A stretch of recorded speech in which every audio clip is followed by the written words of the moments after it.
오늘 출애굽기 20장 말씀을 통해서 십계명 속에 담긴 사랑이라는 제목으로 말씀을 나누겠습니다.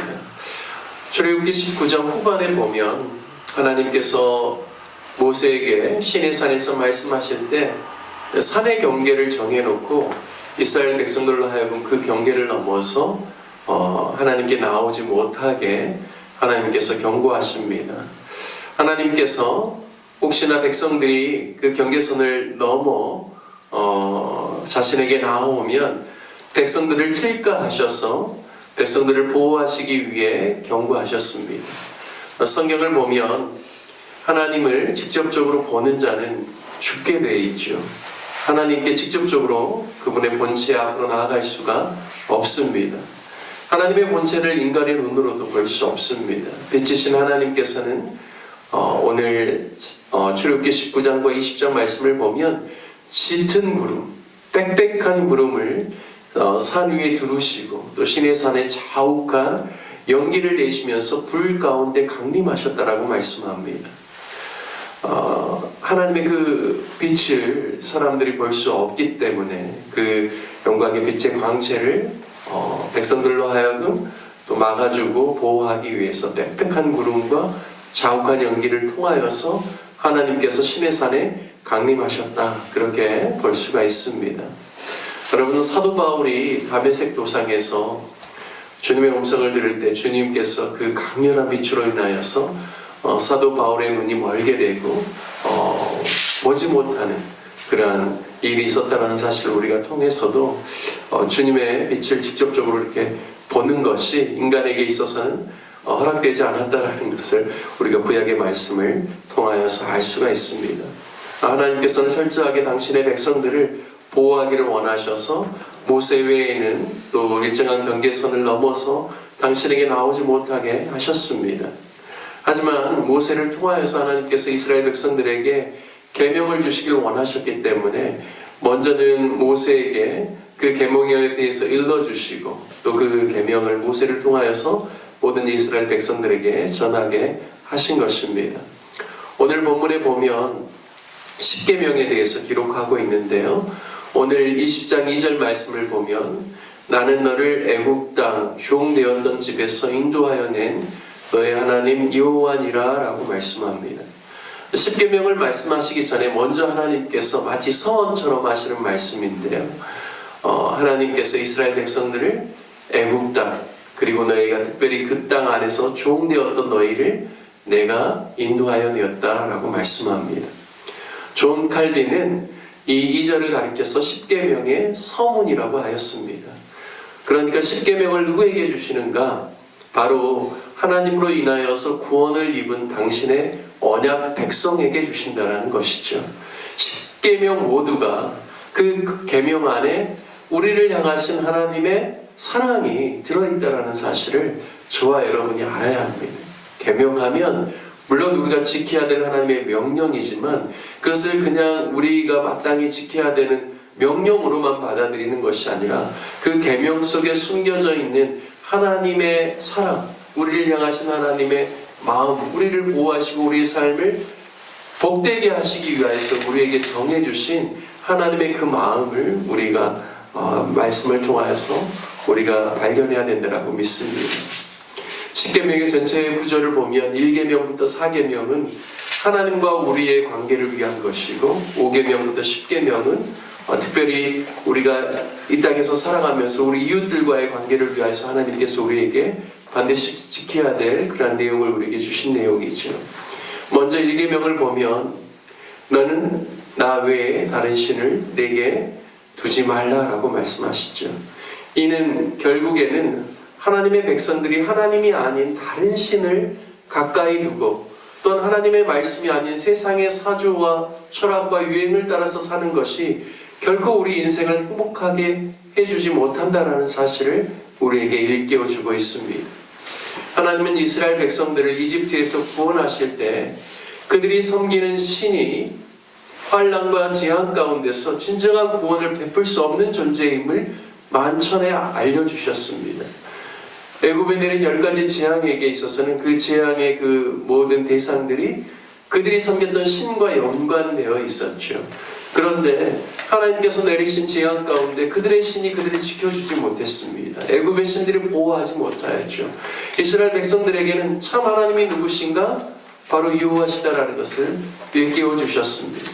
그리고 그분의 능력만이 그들을 보호할 수 있고 그들의 삶 가운데 참된 복과 또 평안을 줄 수 있다는 사실을 친히 그들에게 경험적으로 가르쳐 주셨습니다.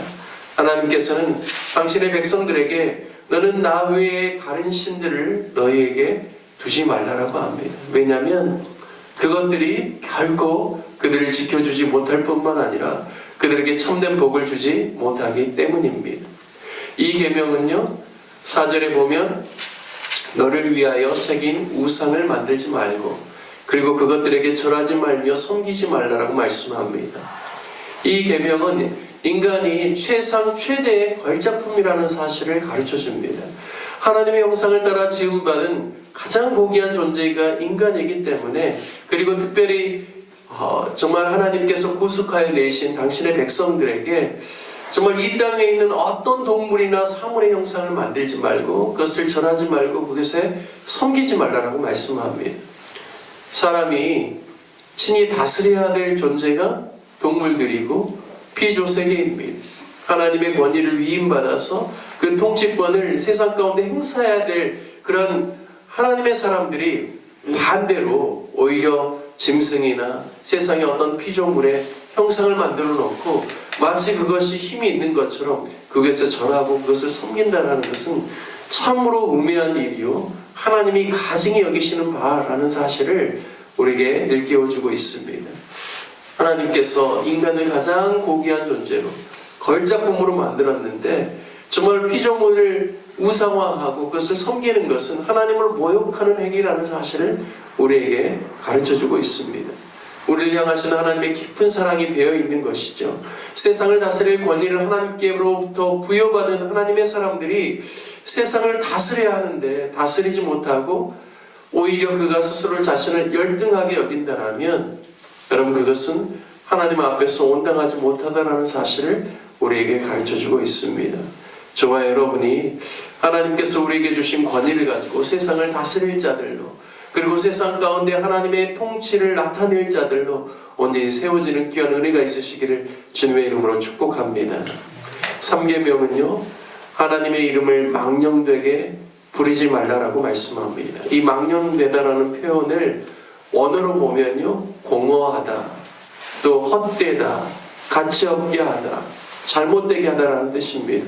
그러니까 하나님의 이름을 공허하게, 헛되게, 가치없게, 잘못되게 부르지 말라라고 이야기하는 것입니다. 하나님의 이름을 자신의 주장을 관철시키기 위해서나 또한 욕하는 데 그것을 섞어 쓰거나 하나님의 영예로운 이름이 조롱당하도록 그렇게 사용하는 그러한 일이 없어야 된다는 일입니다.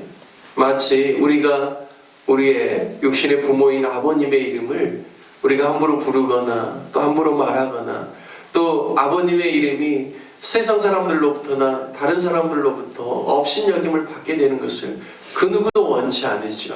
그와 같이 우리도 하나님의 이름이 존귀하게 그리고 우리를 통하여서 영예롭게 나타날 수 있도록 하나님의 이름을 망령되게 부르지 말라라고 하나님께서 우리에게 가르쳐주고 있습니다.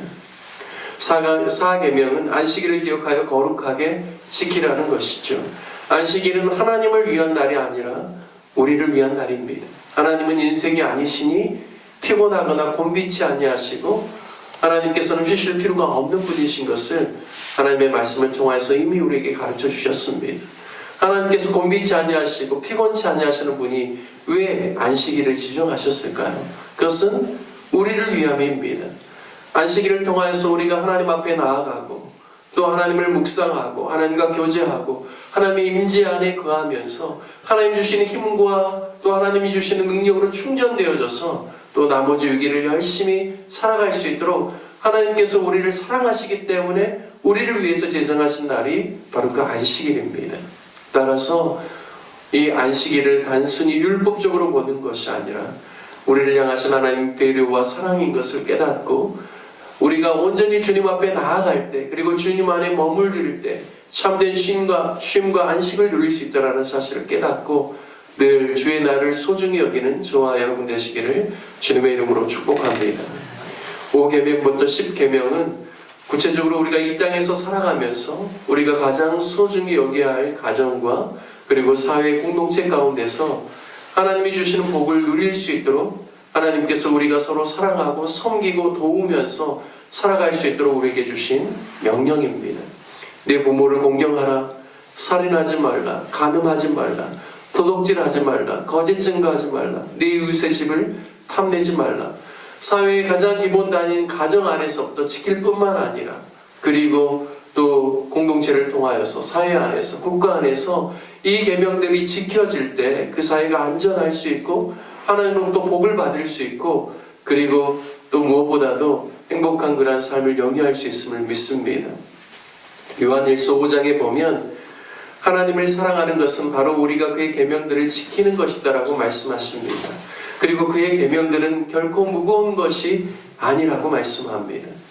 여러분 10계명을 하나님이 우리를 향하신 하나님의 사랑에 그리고 우리가 행복한 삶을 영위하기 위해서 주신 계명으로 받아들이면 여러분 이것이 결코 무거운 것이 되지 않습니다. 하지만 이것을 율법으로만 받아들이고 명령으로만 받아들이면 여러분 우리가 지키기가 쉽지가 않겠죠. 주님께서는 율법의 근본적인 하나님의 마음을 계속해서 가르쳐 주시면서 우리가 능히 하나님을 경외하는 마음으로 그리고 성령 안에서 그 모든 계명들을 우리가 사랑으로 감당할 수 있음을 이미 일깨워 주셨습니다. 저와 여러분이 주님을 사랑하는 마음으로 우리가 하나님을 향한 그런 우리가 마땅히 지켜야 될 1계명부터 4계명 그리고 또 가정 안에서 또 사회 안에서 우리 삶의 영역 안에서 또 지켜야 될 5계명부터 10계명의 말씀을 잘 또 순종하고 감당함을 통하여서 하나님이 주시는 은혜와 복을 이 땅 가운데서 충만하게 누리는 귀한 삶을 사시기를 주님의 이름으로 축원드립니다. 함께 같이 말씀 적용하며 기도하기를 원합니다. 우리를 사랑하시는 하나님의 마음을 알아서 주께서 주신 계명을 잘 실천하며 하나님이 주시는 복을 받는 삶을 우리가 이 땅에서 살아갈 수 있기를 위해서 함께 기도하기를 원합니다. 뿐만 아니라 교회를 위해서 기도할 때 오늘은 수요 예배가 있습니다. 우리 로뎀나무교회 성도님들이 예배를 사모하고 예배를 생명과 같이 여기며 주님 앞에 나오는 것을 늘 즐거워하고 기뻐할 수 있는 성도들 될 수 있도록 기도해 주시고 또 예배가 성령의 기름 부음 가운데서 하나님께서 영광 받으시는 예배 우리에게는 기쁨과 감사가 충만한 예배가 될 수 있도록 기도해 주시기를 바랍니다. 그리고 오늘 교회를 위해서 기도할 때 또 4개의 목장으로 작년 3개의 목장 또 청년 1개의 목장으로 운영되고 있는데 목장 모임 가운데 기름 부어주시고 또 늘 믿음 안에서 서로 격려하고 사랑하고 또 아름다운 공동체로 목장이 잘 세워질 수 있기를 위해서 기도해 주시길 바라겠습니다. 2월이 이제 마무리되고 있는데 마무리되는 2월의 사역과 다가오는 3월의 우리의 모든 교회의 사역 가운데 하나님 역사하여 주셔서 우리 교회가 기쁨이 충만하고 또 말씀과 기도로 든든하게 세워지는 반석교회에 세워지는 그러한 교회 될 수 있기를 위해서 기도해 주시길 바라겠습니다. 환우들을 위해서 또 선교사님들을 위해서 또 목포시의 복음화와 대한민국의 위정자들을 위하여서 우리 다 같이 주님의 이름 한번 부르시는 간절한 마음으로 함께 기도하겠습니다. 주여